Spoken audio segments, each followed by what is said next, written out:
ಓದು ಕರ್ನಾಟಕ ಸರಳ ಗಣಿತ. ಗಣಿತ ಸಂವಾದ. ಮಕ್ಕಳೊಂದಿಗೆ ನಾವು ಗಣಿತಕ್ಕೆ ಸಂಬಂಧಿಸಿದಂತೆ ಸಂವಾದ ನಡೆಸುವಾಗ ಅವರು ಮುಕ್ತವಾಗಿ ತಮ್ಮ ಅಭಿಪ್ರಾಯ ವ್ಯಕ್ತಪಡಿಸುತ್ತಾರೆ.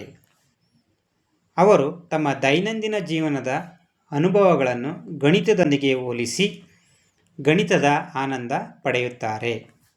ದೊಡ್ಡ ಗುಂಪಿನಲ್ಲಿ ಗಣಿತಕ್ಕೆ ಸಂಬಂಧಿಸಿದ ಸಂವಾದ ನಡೆಯುವಾಗ ಮಕ್ಕಳು ಆಸಕ್ತಿಯಿಂದ ಭಾಗವಹಿಸುತ್ತಾರೆ.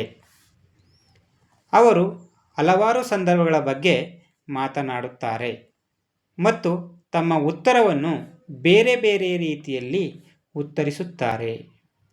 ಜೊತೆಗೆ ತಮ್ಮ ಉತ್ತರಗಳನ್ನು ಪುಷ್ಟೀಕರಿಸಲು ತರ್ಕಿಸುತ್ತಾರೆ. ಈ ರೀತಿ ಮಾಡುವುದರಿಂದ ವಿದ್ಯಾರ್ಥಿಗಳಲ್ಲಿ ಗಣಿತಕ್ಕೆ ಸಂಬಂಧಿಸಿದ ವಿಚಾರಗಳು ವಿಕಾಸಗೊಳ್ಳುತ್ತದೆ. ಗಣಿತ ಸಂವಾದಕ್ಕೆ ಸಂಬಂಧಿಸಿದಂತೆ ಕೆಲವು ಉದಾಹರಣೆಗಳು. ನಿಮ್ಮ ತರಗತಿಯಲ್ಲಿ ಎಷ್ಟು ಮಕ್ಕಳಿದ್ದಾರೆ? ನಿಮ್ಮ ತರಗತಿಯಲ್ಲಿ ಎಷ್ಟು ಕಿಟಕಿಗಳಿವೆ? ಒಂದು ಕೊಠಡಿಯ ಉದ್ದ ನಿಮ್ಮ ಕೈ ಅಳತೆಯಲ್ಲಿ ಎಷ್ಟು ಗೇಣುಗಳಿವೆ? ನೀವು ಇದನ್ನು ಹೇಗೆ ಅಂದಾಜು ಮಾಡುವಿರಿ? ಹಸು ಸಾಕುವವರು 1 ತಿಂಗಳ ಹಾಲು ಮಾರಿ ಬರುವ ಹಣವನ್ನು ಹೇಗೆ ಲೆಕ್ಕಾಚಾರ ಮಾಡುತ್ತಾರೆ? ನಿಮ್ಮ ತಾಯಿ ಮನೆಯಲ್ಲಿ ಅಡುಗೆ ಮಾಡುವಾಗ ಎಷ್ಟು ಅಡುಗೆ ಮಾಡಬೇಕೆಂದು ಹೇಗೆ ಲೆಕ್ಕಾಚಾರ ಮಾಡುವರು? ಕ್ರಿಕೆಟ್ ಆಟದಲ್ಲಿ ನಿಮಗೆ ಗಣಿತದ ಯಾವ ಯಾವ ಅಂಶಗಳು ಕಂಡುಬರುತ್ತವೆ?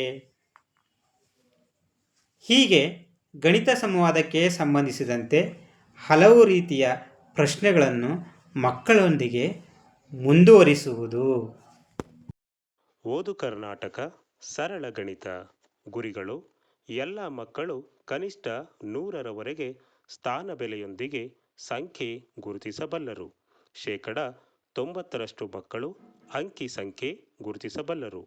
2 ಅಂಕಿ ಸಂಖ್ಯೆಗಳ ಕೂಡು ಕಳೆ ಮತ್ತು ಹೇಳಿಕೆ ರೂಪದ ಲೆಕ್ಕಗಳನ್ನು ಮಾಡಬಲ್ಲರು.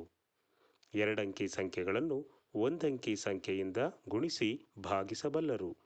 ಕಾರ್ಯಕ್ರಮದ ವಿಧಾನ: ಗುಂಪು ರಚನೆ, ಪ್ರಾರಂಭಿಕ ಹಂತ, ಆರಂಭಿಕ ಮತ್ತು 1 ಅಂಕಿ ಸಂಖ್ಯೆಗಳನ್ನು ಗುರುತಿಸಬಲ್ಲ ಮಕ್ಕಳು, ಮುಂದುವರಿದ ಹಂತ, 2 ಅಂಕಿ ಸಂಖ್ಯೆ ಮತ್ತು 3 ಅಂಕಿ ಸಂಖ್ಯೆಗಳನ್ನು ಗುರುತಿಸಬಲ್ಲ ಮಕ್ಕಳು.